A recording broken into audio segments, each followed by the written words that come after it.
widespread terror ahead of the Sochi Olympics, which clearly are coming up very soon. Volgograd is not near Sochi, but it is basically a train hub where from all of that region you would have to take the train to go up to Moscow.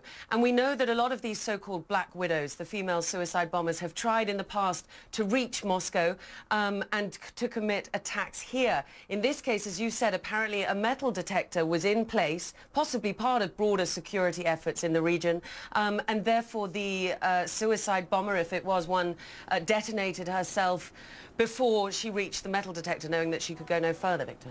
Okay, let me ask you this. I know there was that bombing in October we talked about, the female suicide bomber. Also then from Dagestan, blew up a passenger bus, killing 6, wounded 30 at that point. Do we know if these two are connected in any way, Diana?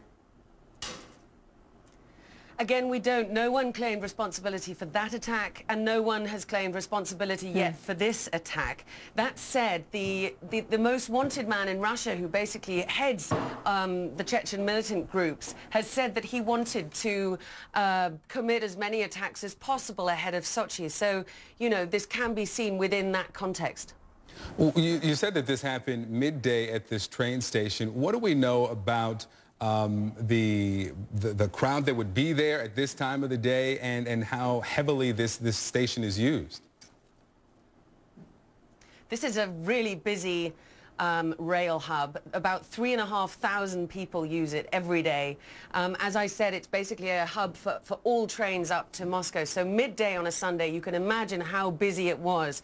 So the numbers that we're hearing now, they've been sort of revised a little bit. The Interior Ministry here has said that 13 people are dead. The local governor of that region has said 15 are dead.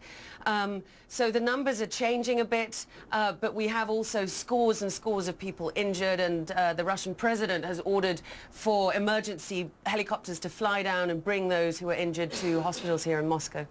And of course, we can always expect those numbers to fluctuate so early in a breaking news situation where you're dealing with so many people, so that's not unusual that we'll see those numbers fluctuate. Diana Magny, thank you so much. We appreciate all the updates this morning.